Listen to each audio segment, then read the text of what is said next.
Salut, moi c'est Laurie, j'ai 25 ans, j'ai un boulot qui me plaît, des potes, et pourtant, des fois je me sens un peu perdue. Est-ce qu'il faut aller voir un psy? Comment respecter sa vie pro-perso? Est-ce que je vais garder le même job toute ma vie? Sauf que ces questions-là, j'ai remarqué qu'on se les posait tous. Alors chaque semaine, j'invite un jeune perdu pour qu'on en parle ensemble. Je serai accompagnée de ce que j'appelle un vrai adulte, donc un psy, un spécialiste ou un professionnel, et tous les trois, on prendra le temps pour trouver les réponses à ces questions. Bienvenue dans Perdu Ensemble, le nouveau podcast d'Élan Média. Puisqu'on est tous un peu perdus, alors autant l'être ensemble. Bonjour à tous et bienvenue dans Perdu Ensemble. Alors aujourd'hui, dans cet épisode, on va parler de Quentin, qui depuis 6 ans ne travaille qu'à une certaine période de l'année. On appelle ça les jobs saisonniers. Sauf que là, Quentin, t'en peux plus. T'as envie de te poser. Salut Quentin. Salut. Pour répondre à toutes tes questions et à ce pourquoi tu te sens perdu, j'ai décidé d'inviter Élise. Élise qui, elle aussi, a fait des saisons et qui aujourd'hui est spécialiste RH ou RH. Je ne sais pas comment résumer ça le plus simplement. Très bien. Bonjour Élise. Bonjour. Élise, pour que tu apprennes un petit peu plus à connaître Quentin, j'ai prévu ce que j'appelle un portrait express. Le portrait express, c'est simple, c'est 10 questions et le but, c'est que tu y répondes le plus vite possible. Est-ce que tu es prêt? Let's go. Let's go. Ton âge? 23 ans. Tu viens d'où? Toulouse. Ton plat préféré? Les lasagnes. Toulouse ou Paris? Toulouse. Ouf, il y a eu de l'hésitation. Tu voulais faire quel métier quand tu étais au lycée? Steward. Tu fais quoi maintenant? Serveur. Un mot qui te décrit bien? Solaire. Ton animal préféré? Le lion. Ok. CDD ou CDI? Ah, actuellement CDD. Et à combien tu te sens perdu sur 10? On peut dire au-dessus de 10? Oui. Plus que 10. 1000, je pense. 1000? Voilà. Ok, ça pose le décor. Est-ce que tu peux nous expliquer un peu pourquoi cette note? Du collège jusqu'au lycée, j'étais persuadé de vouloir faire steward. C'était vraiment le métier qui me faisait rêver.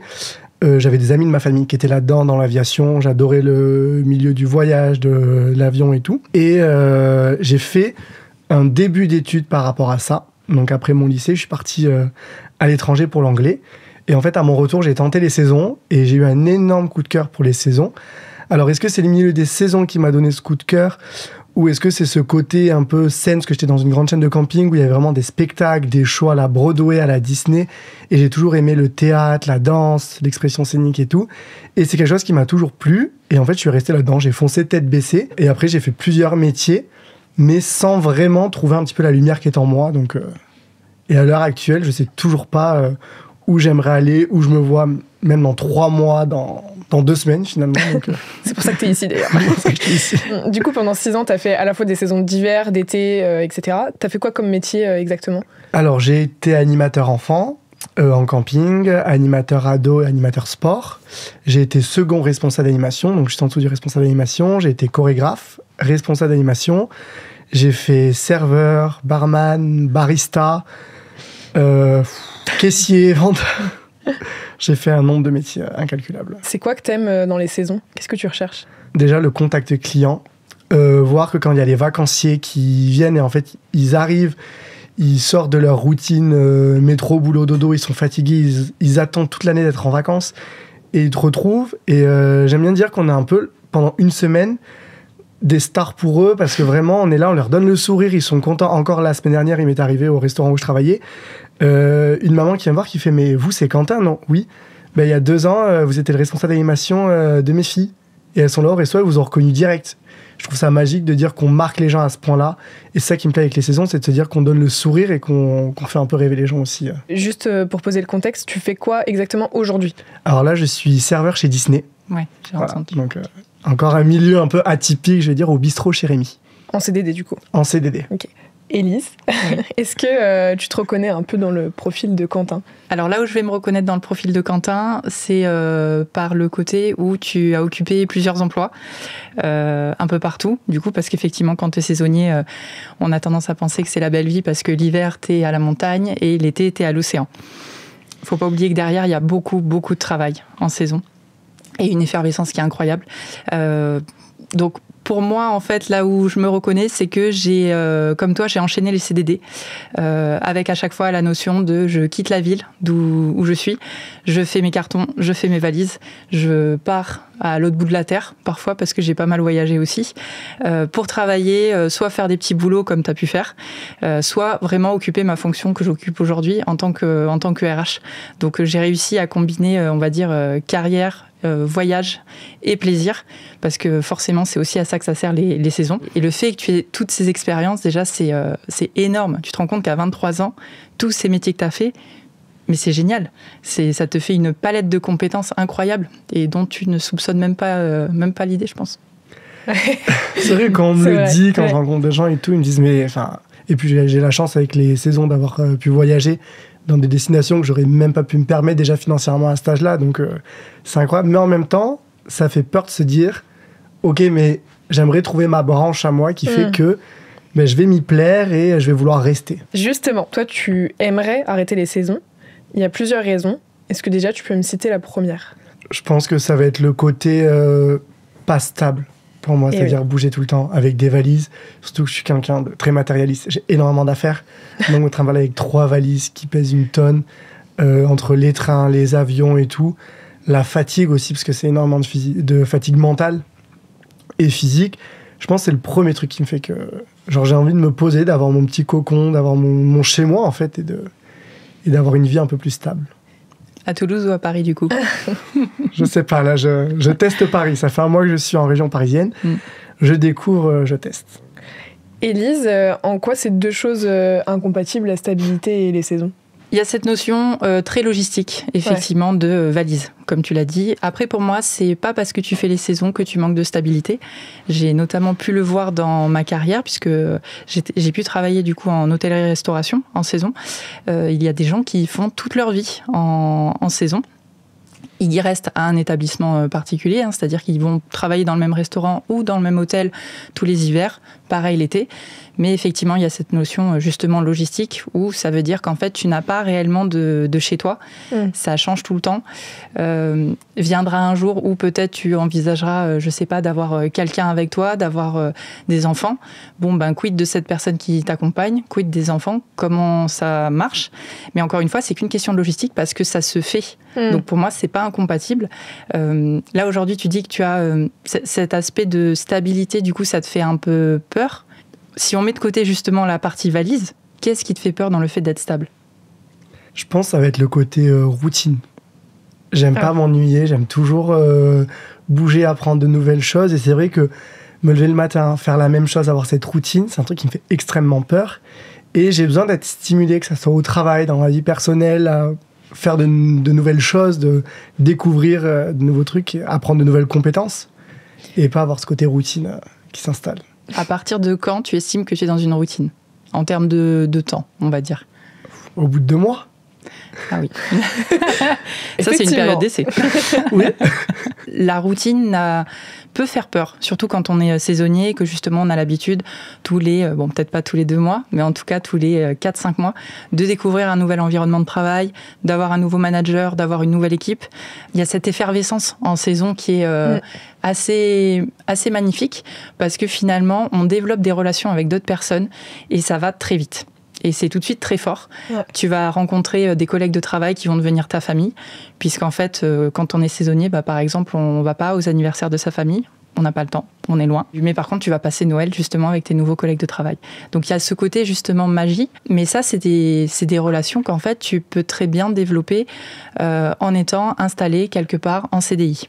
Et quand on parle de stabilité, c'est vrai qu'on a tendance à dire, voilà, je prends mon appartement, je trouve un CDI, et puis là, je reste, je bouge plus. Mais c'est pas ça un CDI. Le CDI, c'est un contrat à durée indéterminée. Indéterminé, c'est-à-dire que c'est toi qui décides. Si tu veux que ce soit 2 mois, ça peut très bien être 2 mois. Ça fera un peu râler ta RH, mais il n'y a pas de souci. Ce n'est pas obligatoirement un poste dans lequel tu vas rester forcément 10 ans. C'est quoi pour toi un CDI, Quentin ? J'ai déjà eu un CDI quand j'ai travaillé en restauration à Toulouse et en tant que barista aussi à Toulouse. Et c'est pas le CDI qui va plus me faire peur, parce que je me sentais très bien là où j'étais. Mais c'est vrai que j'ai l'impression qu'il y a l'univers qui va me faire des propositions. Donc quand j'étais serveur, j'ai eu une proposition directe pour partir en saison à l'étranger. Et en fait, j'ai tellement peur de louper quelque chose que je me dis, vas-y, rien ne m'en empêche. Et je retourne dans ce côté, entre guillemets, instabilité, où je vais bouger, je vais louper des anniversaires, des mariages, des naissances et tout. Et j'ai ce côté où je suis un peu triste de me dire, mais pourquoi je suis pas là chez moi avec mes amis pour vivre ça ? Et en même temps, j'ai une bête de saison quand même, ça se passe super bien. Et en même temps, je suis en mode, Ouais, mais j'aimerais bien avoir mon chez moi, décorer mon appartement, sortir le soir en terrasse, boire un verre ou le week-end aller prendre un café avec des amis et tout. Ouais, je me souviens, tu me l'as déjà dit au téléphone, parce que du coup, avec Quentin, on s'est déjà eu au téléphone avant ce podcast. Tu m'avais dit que tu souhaitais arrêter les saisons, mais que tu n'y arrivais pas, parce qu'effectivement, quand on t'appelle, tu dis oui. Là, on m'a pas encore appelé, mais si on m'appelle dans une semaine, s'il faut, on s'envoie un message dans une semaine et je vous dis, je prépare mes valises et je pars. Je suis tellement indécis et ma mère, c'est ce qu'elle me dit. Elle me fait, franchement, j'ai arrêté quand mes amis me demandent qu'est-ce que tu fais. Même moi, je sais pas. Donc, je suis tellement instable à ce niveau-là que je bouge tout le temps. Et... Tu m'avais parlé aussi de l'isolement dans les saisons et c'est du coup ce dont tu parlais juste avant, Élise. Comment tu vis les retours des saisons à chaque fois ? Alors, la première fois que je suis reparti de saison, que je suis rentré dans la vie entre guillemets normale, ça m'avait un peu marqué, mais pas tant que ça. Là où je l'ai vraiment vécu, c'est cette année quand je suis rentré. Donc, j'ai été 2 mois à Zanzibar. Donc, dans une toute petite ville un peu perdue à Zanzibar. Donc, il n'y avait pas l'effervescence de la ville. Et je me suis retrouvé 48 heures après en plein Toulouse. Et c'est là où je me suis senti extrêmement mal. Parce que déjà, je pense qu'il y avait vraiment le mal du pays. Aussi le choc culturel qui fait où j'étais à Zanzibar, donc quand même qui reste un endroit très pauvre. Et j'étais vraiment perdu dans Zanzibar. J'étais pas du tout dans la grande ville. Donc il y avait ce côté où il n'y avait pas trop de bruit, même la luminosité, il n'y avait pas tout ce qui était les bars, la musique à fond, les boîtes de nuit. Et quand je suis arrivé à Toulouse, en plein centre, à Jean Jaurès, ça m'a vraiment fait une boule au ventre, au point où j'étais en mode, j'ai envie de pleurer, j'ai envie de vomir, j'ai envie de rentrer chez moi, en même temps j'ai envie d'être ici. Et je pense que c'est ça le plus dur. Mais je l'avais jamais vraiment vécu avant. C'est des émotions qui effectivement sont fortes quand on revient. Et la sensation qu'on peut avoir justement quand on revient, on a l'impression que nous, il s'est passé plein de choses. On a vécu des émotions très fortes. Il y a eu des moments très hauts, il y a eu des moments très bas. C'était tellement enrichissant. Et finalement, on reprend contact un petit peu avec son entourage habituel et on a l'impression que les gens ont stagné. Et ça, c'est dur. Parce qu'en fait, quand ils viennent te voir en te disant « Disons, mais Quentin, comment s'est passée ta saison ? Mais comment veux-tu résumer ce qui s'est passé en plusieurs mois avec une telle intensité pour des gens qui, justement, ont continué un petit peu leur routine ?» C'est difficile de reprendre justement ce chemin, cette vie normale. Alors, ça, c'est rigolo que tu emploies le mot « normal », puisque être en saison, c'est aussi une vie normale. C'est différent. Mais effectivement, c'est des émotions qui sont très fortes. Et par exemple, là, ce que tu as connu, je l'ai aussi plusieurs fois connu, notamment, surtout, je pense, quand on part à l'étranger et qu'on revient en France, parce que justement, on découvre un univers complètement différent, d'autres mentalités. Selon les pays où on va, on découvre une certaine pauvreté. Ça remet les idées en place. Mais quand bien même ce sont des émotions qui, sur le coup, te paraissent négatives, c'est forcément bénéfique. C'est pas parce qu'une émotion est négative sur l'instant T qu'elle n'est pas enrichissante. Donc là, encore une fois, à 23 ans, rends-toi compte de tout ce que tu as vécu, même au niveau émotionnel. C'est incroyable. Et je pense qu'il y a plusieurs personnes qui, pour le coup, ont bien plus de maturité que toi, qui n'ont pas eu la chance, justement, de vivre ça. Donc ça, maintenant, il va falloir t'en rendre compte et justement t'en servir de force pour te dire, bon bah voilà, est-ce que ces compétences, je les mets à profit dans une certaine forme de stabilité, CDI, pas CDI, Toulouse, Paris, Zanzibar, Montréal, que sais-je. Mais en tout cas, tu as le choix. C'est-à-dire qu'à partir du moment où tu ne te conviens plus dans cette routine, que ça fasse 2 mois, 6 mois, 5 ans, parce qu'il arrivera un moment où ça se trouve, tu vas trouver une expérience pro qui va tellement être nourrissante et enrichissante que finalement, tu vas pas voir passer les mois, les années. Et par contre, au bout de 5 ans, tu te réveilleras en disant « bah là, j'en retire plus rien ». Et le gros avantage que tu as en tant que saisonnier, c'est que justement, la partie logistique dont on parlait tout à l'heure, elle ne te fait pas peur. Tu n'auras aucun problème à ce moment-là à dire « bah là, j'en ai marre, donc je pars ». Et ça, pareil, c'est une énorme force que peu de personnes ont. Peu de personnes, peut-être que j'exagère, mais en tout cas, les personnes qui ont beaucoup bougé, elles ont cette force-là. Le fait de bouger ne leur fait pas peur. Donc ça, encore une fois, c'est un super atout. On reviendra juste après sur, justement, Quentin, qu'est-ce qui pourrait te faire rester en France ? Enfin, en France, ou du moins sur un CDI. Quelque part. Voilà. Juste, est-ce qu'il y a d'autres raisons de pourquoi tu veux arrêter les saisons ? Non, il y a ce côté aussi énorme décalage avec les gens qui ont un travail un peu plus lambda, qui fait que c'est vrai que quand on rentre, on est très peu compris. Et moi, j'aime bien le comparer les saisons à une télé-réalité. En fait, on est enfermé avec des gens qu'on n'aurait jamais imaginé vivre avec eux et même travailler, parce qu'on vit avec eux. Il y a ce côté-là, oui, aussi le côté fatigue. C'est très épuisant et éprouvant, les saisons. Quand on n'en fait pas ou quand on est vacancier dans des hôtels ou des campings, on s'en rend pas compte. Ouais. Mais on fait des semaines Des fois, on commence à 8h et on se couche à 4h du matin parce que y a les répétitions et on en parle de plus en plus, je trouve, mais c'est vrai que c'est éprouvant et fatigant. Enfin, on revient de saison, on a perdu du poids. Même ma mère, elle m'a dit le nombre de fois, elle me fait t'es sûr que tu manges? Ah oui, je fais que manger, mais c'est tellement éprouvant que... Et puis émotionnellement, on est entouré de gens tout le temps. Et moi, j'ai besoin à des moments de me retrouver seul, de me retrouver. Et moi qui fais pas mal de crises d'angoisse et d'anxiété, c'est vrai que être constamment avec du monde, en représentation aussi, parce que les vacanciers qui sont là, ils veulent tout savoir de nos vies. Tout le temps, ils veulent savoir mais est-ce que t'es en couple avec telle personne? Est-ce qu'il s'est passé ci et ça? T'as des frères, t'as des sœurs? Laisse-moi vivre ma vie, je te fais l'aquagym à 11h et après moi à 12h30 je mange au resto de l'hôtel, mais t'es pas obligé de venir me parler et avoir une photo alors que... Mais c'est vrai que dans un cadre plus classique type CDI, on retrouve pas vraiment ça. Non, ça peut, des fois. Alors ça peut, hein, la partie télé-réalité, je pense qu'en entreprise, tout le monde aime les croustilles. Hein. Donc dès qu'il y a des petits potins, c'est super, ça fait un peu frimer les foules, on va dire. Mais effectivement, il y a beaucoup moins d'intensité. Parce que comme tu l'as dit, en saison, tu arrives quelque part, tu découvres des gens avec qui tu vas manger, avec qui tu vas travailler, avec qui tu vas sortir, boire des coups, avec qui tu vas sortir pour aller skier ou pour aller surfer. Des gens avec qui tu dors parfois, parce que finalement, les saisons, souvent, tu es en coloc, donc tu n'es jamais seul. Et j'ai le souvenir, justement, qu'en début de saison, c'est très intense. Tu es dans cette effervescence, encore une fois, et c'est très stimulant. Et tu vois, par exemple, en hiver, arrive le mois de février, où là, la fatigue commence à se faire ressentir. Manque de bol, on arrive en plus dans les vacances scolaires de février, donc tu as d'autant plus de travail. Mais il y a ce besoin peut-être parfois un peu de s'isoler, notamment si tu fais des crises d'angoisse, de ralentir. Il n'y a pas de mal à ralentir justement et à se recentrer un petit peu sur soi. Donc toutes ces émotions, on va les vivre quand on est en CDI. On ne va pas les vivre en 4 mois. Ouais, c'est ça. Voilà, tu vas les vivre mais de façon beaucoup plus étalée en fait. Quentin, moi j'avais une question. Depuis combien de temps tu penses à arrêter les saisons ? C'est par période en fait. J'avais déjà fait un stop l'été dernier, j'avais pas fait de saison. Je travaillais sur Toulouse en restauration, ça se passait super bien, j'avais une très bonne entreprise, une très bonne équipe. Mais bon, on m'a appelé pour une saison et je me suis dit... Encore allez, on y va. C'est parti finalement l'appel. Peut-être que je devrais couper mon téléphone, ça m'aiderait. Et en fait, quand je suis parti, les premiers mois, c'était super. Donc j'ai commencé en Croatie. Et sur le dernier mois, je commençais à m'ennuyer un peu parce que l'hôtel était calme. Et arrivé en juillet, j'avais besoin de changer. Donc c'était soit je partais, j'arrêtais les saisons, ou soit ils me trouvaient une autre destination. Et ils m'ont trouvé Zanzibar. Donc comment dire non à Zanzibar alors que je pense pas avoir la chance, là, dans les 5 prochaines années, partir à Zanzibar. Donc j'ai dit, vas-y, let's go.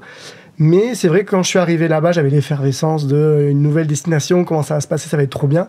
Mais ça fait déjà plusieurs mois que je réfléchissais à arrêter les saisons complètement. Et du coup, pourquoi tu t'es pas arrêté complètement ? Pourquoi tu l'as toujours pas fait ? Même si on a plus ou moins compris que... Oui, parce que j'avais fait que des saisons en France, et là, c'était saison à l'étranger, donc encore une nouvelle expérience. Parce qu'avant de faire du camping, je faisais du centre de loisirs et colonies de vacances pendant les vacances scolaires. Et je voulais tester le camping, nouvelle expérience. Et là, c'était l'hôtellerie à l'étranger, dans une entreprise quand même assez connue. Donc, j'étais en mode, en vrai, ça peut être bien, ça peut être une bonne expérience. Et c'est toujours apprendre de nouvelles choses. Élise, est-ce que tu penses que des fois, Quentin devrait dire non ? Non. Pas si il n'en a pas envie. C'est-à-dire que là, finalement, quand ton téléphone sonne, il y a cette petite excitation, j'imagine, et tu te dis, ah tiens, ça va être une nouvelle expérience, et tu y vas, et c'est OK, en fait, d'y aller. Au contraire, je t'encourage à avoir le maximum d'expériences, visiter le maximum de choses. Et là, tu vois, dans tout ton récit, ce que je comprends aussi, c'est qu'il y a une notion, mine de rien, de fatigue par rapport aux saisons. Encore une fois, le rythme est très intense en saison. Faut pas croire que parce qu'on est saisonnier, on est là que pour faire la fête. Moi, j'ai connu des saisonniers qui travaillaient 60-70 heures par semaine, 7 jours sur 7. Donc, niveau droit du travail, clairement, on n'y est pas. Voilà. Mais cette notion de fatigue, en fait, il suffit juste de te dire, tu es comme un sportif, en fait. Quand tu es saisonnier, tu es un sprinter. Tu arrives dans un environnement, c'est tout de suite dans le bain et à fond. Forcément, c'est éprouvant, c'est très intense, encore une fois. Tu as besoin de te reposer. Viendra un moment de ta vie où le sprint, tu vas peut-être en avoir marre. Peut-être que c'est ce que tu es en train de vivre en ce moment.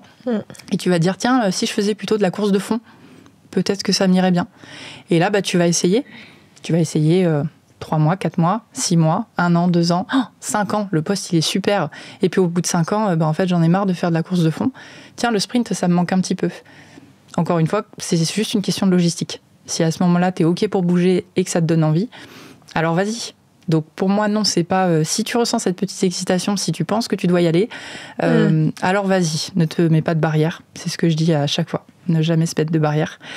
Et viendra un jour où justement, tu auras cette petite excitation, mais en fait la lassitude de faire tes cartons, de faire tes valises, de dire au revoir, de te dire que je serai pas là pour l'anniversaire de ma mère, mon père, que sais-je, là ça va prendre le dessus. C'est le moment où il faudra arrêter. Mais tant que vraiment tu ressens pas ça, ne te casse pas la tête. Si tu as envie d'y aller, vas-y. Et qu'est-ce qui te donnerait envie vraiment de rester plus de 6 mois dans un même job ? Je pense qu'il y a ce côté où l'entreprise déjà comprend l'humain. Parce que c'est vrai que j'étais dans des grands groupes où on était un petit pion et ils n'en avaient rien à faire de nous. Enfin, je me suis quand même retrouvé dans une grande entreprise en début de saison. Donc j'avais fait une formation en février, j'avais en mai, on sortait d'une grosse semaine où je faisais plus de 100 heures par semaine. Enfin, c'était... Comme le droit du travail, là, c'est compliqué. Élise, en sueur. Ah oui. Je les ai connus. Et j'avais la chance que le camping où j'étais était juste à côté du siège. Et il y avait le DRH qui était venu nous voir. Et je m'étais retrouvé avec la direction et le DRH pour faire un point sur la semaine. Et j'ai craqué devant eux, j'ai pleuré devant eux. Et la seule chose qu'ils m'ont dit, « Oh, mais t'as une semaine de vacances là qui arrive, tu vas pouvoir te reposer et on reprend l'attaque. » Et moi, en fait, j'ai besoin de sentir la hiérarchie, les patrons, à l'écoute et humain. Enfin, tout simplement être humain. Pas juste voir des chiffres en mode, ça s'est bien passé, maintenant, t'es fatigué, mais repose-toi une semaine et ça va aller. Et j'ai l'impression de reconnaître ça toujours dans les grands groupes. Et c'est juste ça ? Ou est-ce qu'il y a d'autres... Je pense qu'il faut que je sois stimulé. Il ne faut pas que je fasse la même chose tout le temps. J'aime pas mettre trop la pression non plus. Je sais qu'on arrive dans une génération où, j'en ai encore discuté avec des collègues du bistrot chez Rémi, où beaucoup des gens de notre génération veulent évoluer trop vite. Passer directement au bout d'un mois, 2 mois, dans des postes à responsabilité, manager, et en fait, tout simplement se brûler les ailes, ou dans l'animation, passer directement au bout d'une saison responsable d'animation. Moi, j'ai envie de faire les choses à ma vitesse, tranquillement. Si je dois faire 4-5 années au même poste et après évoluer, tant que je rentre pas dans une routine et que je me sens stimulé et que je vais au travail, où je me dis, ok, là j'ai un petit challenge, ça va être sympa, ça va me booster un petit peu ma journée. Et actuellement, t'aimerais travailler où, du coup ? Oula.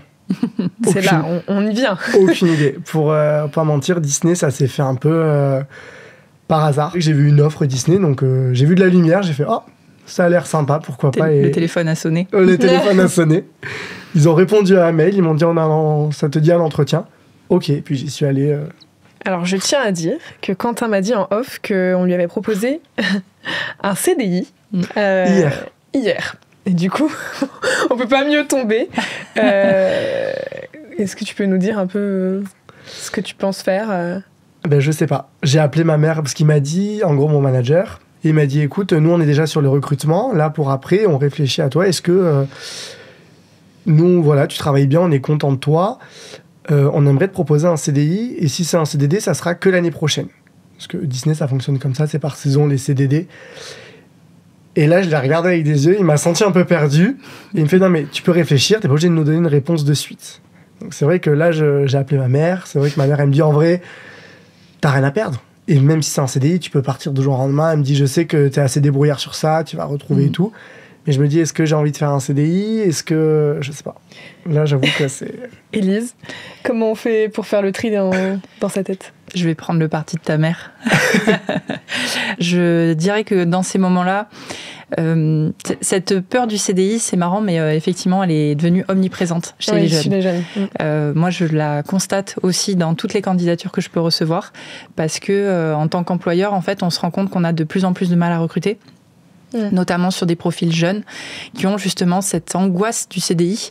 Je pense qu'il y a une peur en fait de l'engagement, de se projeter sur du long terme. Encore une fois, comme on disait tout à l'heure, le CDI, c'est un contrat à durée indéterminée. Tu peux décider. Tu as la possibilité de décider combien de temps ça va durer. On ne te demande pas de signer pour 30 ans. clairement. Donc ça déjà, faut se rassurer. Là, mine de rien, aujourd'hui, si on se rencontre aujourd'hui, c'est que tu en as un peu marre des saisons, tu as un besoin de stabilité. Ouais. Ma préconisation, ce serait peut-être d'attendre un petit peu, parce qu'effectivement, si ça fait que 3 semaines que tu es en poste, ça reste un peu frais. Justement, tu l'as dit, là, tout est beau, tout est rose. Quand on prend un poste, il y a toujours cette phase d'émerveillement. C'est super, oh là là, je découvre des nouveaux process, j'apprends plein de choses. Après, il y a une phase un petit peu de stabilisation où là, on commence justement à comprendre les rouages. Et après, il y a ce qu'on appelle le désenchantement. C'est-à-dire que là, on se rend compte qu'en fait, il y a des petits couacs. Tiens, lui, il répond pas à mes emails. Lui, finalement, c'est compliqué de lui parler. Ah, ben, sur les heures, ils sont pas très réglo. Bon, et c'est là où justement, on va dire, le côté émerveillement redescend. Mais justement, là, tu as soit la possibilité de partir, soit de trouver un certain intérêt dans ce poste-là qui te fait dire, ben, un CDI, finalement, pourquoi pas? Parce que oui, il y a des petits désagréments. Je pense qu'aujourd'hui, malheureusement, dans tous les emplois de la Terre, il y a forcément 1 ou 2 petits désagréments. Il faut faire en sorte de trouver un poste sur lesquels ils ne sont pas trop gros. S'ils sont trop gros, trop lourds à porter, alors il faut partir. Voilà, on fait une lettre de démission, c'est très simple, et on s'en va. Et encore une fois, vu que tu sais faire tes valises, il n'y a pas de souci. Ouais. Si par contre, finalement, oui, il y a des petites choses qui te déplaisent, mais que tu te dis, ah, c'est quand même une belle opportunité, je vais avoir la possibilité d'évoluer, je vais continuer d'apprendre, je vais avoir des expériences qui vont me challenger, je vais développer des nouvelles compétences, là, ça vaut peut-être le coup. Et encore une fois, tu décides de combien de temps ça vaut le coup. Ça peut peut-être valoir le coup 1 an, et finalement, si dans 1 an, le CDI, ça ne te convient plus, à ce moment-là, tu démissionneras, et peut-être que tu repartiras à Zanzibar. C'est marrant parce que moi, du coup, en faisant mes petites recherches sur le sujet, sur le podcast, j'ai vu une étude. C'est selon une étude de Job Teaser, tu as 1 jeune sur 3 qui va vers un autre contrat que le CDI. Donc CDD, VIE, enfin toutes sortes de choses, quoi. Donc je pense que c'est vraiment représentatif de la génération d'aujourd'hui. Voilà. Donc tu n'es pas tout seul, Quentin. Élise, c'est quoi le conseil que tu donnerais à Quentin pour trouver le métier qui le fait rester ? Question un peu compliquée. Peut-être de lister ce qui te fait vibrer au travail, ce qui va justement te créer une petite étincelle. Ça peut être plein de choses. C'est pas forcément que le métier à proprement parler. Là, par exemple, aujourd'hui, t'es serveur. C'est pas forcément de prendre les commandes et d'amener le plat directement à table. Ça peut simplement être l'équipe. Je suis dans une équipe tellement chouette que c'est ça qui fait que j'ai envie d'aller bosser tous les jours. Mon manager, il m'inspire. Je sens qu'il me fait confiance. Je sens qu'il a envie de me déléguer certaines responsabilités et que je vais pouvoir évoluer. Ça peut être le salaire aussi, très pragmatique. Mais pourquoi pas ? Donc, faire la liste vraiment de ce qui t'intéresse aujourd'hui vraiment dans cette notion de travail et savoir où est-ce que tu peux retrouver du coup le maximum de critères de ce qu'il y aura sur ta liste. Un profil comme Quentin, du coup comme un saisonnier, ça vaut quoi sur le marché du travail ? Ça va dépendre des postes, bien sûr. Mais à mon sens, un profil saisonnier, c'est énormément de compétences. Un profil saisonnier, c'est énormément d'adaptabilité, beaucoup de flexibilité. Ça va être aussi une grande polyvalence, parce que quand on est en saison, on est embauché pour faire de l'animation, puis finalement, tu te retrouves au restaurant, tu te retrouves à l'accueil, tu réponds au téléphone, tu réponds aux emails. Bon, voilà, on sait comment ça se passe en saison. C'est aussi des énormes capacités relationnelles. Tu l'as dit, tu es sollicité tout le temps, les vacanciers, ils viennent te voir, ils discutent avec toi. Tu n'as pas peur du coup des gens, tu n'as pas peur de les écouter, de communiquer avec eux, ça aussi c'est une grande force. Donc pour moi, les profils saisonniers, il y a énormément de compétences et je pense que la plus grande aussi, c'est cette résistance à la charge de travail, au stress.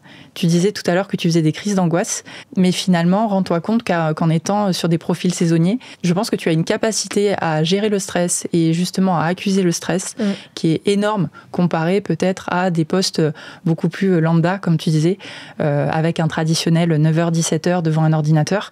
Donc ça, c'est une force et il faut être capable de le mettre en avant sur un CV et dans un entretien de recrutement, justement pour aller décrocher le poste qui t'intéresse. Et comment on les met en avant du coup sur un CV ? Faut les écrire, tout simplement. Faut les écrire, faut les remettre aussi dans une éventuelle lettre de motivation. Je vais être très franche par rapport à ça. Quand on est RH, qu'on a beaucoup de CV, en fait, on reçoit beaucoup de CV. On va passer moins de 2 secondes sur un CV. Okay. Surtout que, par exemple, sur des postes RH généralistes comme moi, on ne fait pas que du recrutement. Il y a aussi la partie compétences, formation, juridique, la paye. Donc, quand on se met vraiment en recherche d'un serveur, les CV, ils vont défiler devant les yeux. Il faut absolument que ce que tu as envie de mettre en avant, ça saute aux yeux du recruteur. Voilà, il faut que, par exemple, la notion adaptabilité et flexibilité, ça saute aux yeux. Il ne faut pas qu'il y ait un CV où justement il y a beaucoup trop de choses à lire, où justement la personne qui va lire ton CV, elle va commencer à chercher. Alors attends, là en quelle année il a fait ça? Oui, d'accord. Donc là, du coup, il est parti à l'étranger, là il est revenu. Il faut que ce soit lisible. Il faut que ça interpelle, parce que si justement ton CV interpelle, c'est là où on va lire ta lettre de motivation. Si le CV n'interpelle pas, globalement, allez, je vais dire peut-être dans 85% des cas, on lira pas ta lettre de motivation. Et comment on fait pour que ça interpelle? On est en noir? Non, alors il y a une notion de couleur. Justement, si j'ouvre un CV que je vois énormément de couleurs, ça va m'agresser les yeux. Ah oui, ok. Je vais essayer de chercher un petit peu, mais c'est vrai qu'on a tendance à passer vite. Pareil, s'il y a un quadrillage, plein de lignes, on essaye de limiter le nombre de couleurs, de rester sur des teintes quand même assez sobres. Faut pas mettre du fuchsia, par exemple. Mais voilà, mettre du vert, du bleu, des choses aussi qui sont agréables. Du rouge, forcément, c'est un peu agressif à l'écran. Voilà, on s'adresse à quelqu'un qui est sur un PC 8 heures par jour. Donc on pense à ses petits yeux, s'il vous plaît.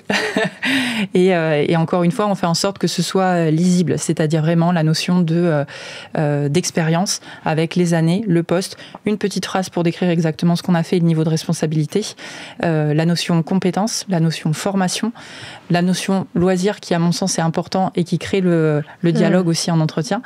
Et après, une petite phrase d'accroche aussi, savoir exactement ce qu'on cherche. Et attention, quand je dis ce qu'on cherche, c'est pas forcément je cherche un métier de chef de rang, je cherche un métier de maître d'hôtel. Ça peut être tout simplement je cherche à avoir une nouvelle expérience dans tel secteur, je cherche à approfondir mes connaissances dans tel domaine. Ça, c'est une phrase d'accroche et éventuellement le recruteur il va se dire ça peut peut-être matcher. Si on revient un peu sur Quentin, du coup, comment on fait pour se vendre auprès d'un emploi type CDI quand on a fait 6 ans de saison? Justement, je pense qu'il faut être naturel et quand on est en entretien, de toute façon, ça sert à rien de vouloir masquer peut-être des choses, puisque de toute façon, l'idée justement, c'est que la relation contractuelle, elle fonctionne. Donc autant être le plus naturel et spontané possible. Il faut voir si ça match. Un entretien, c'est pas toi qui te fais interviewer, c'est aussi toi qui es là pour interviewer l'employeur et pour te dire est-ce que je me projette dans cette entreprise. C'est l'occasion justement de poser des questions. Tu vas parler notamment des grands groupes. C'est vrai que les grands groupes, ça peut faire peur. Par contre, ça peut être aussi un tremplin pour des postes à responsabilité. Donc, ne pas hésiter à préparer l'entretien en amont, poser des questions. Mais en tout cas, là, dans ta situation, si tu as la question en entretien, voilà, vous avez fait beaucoup de saisons, qu'est-ce qui me dit que vous allez rester avec nous?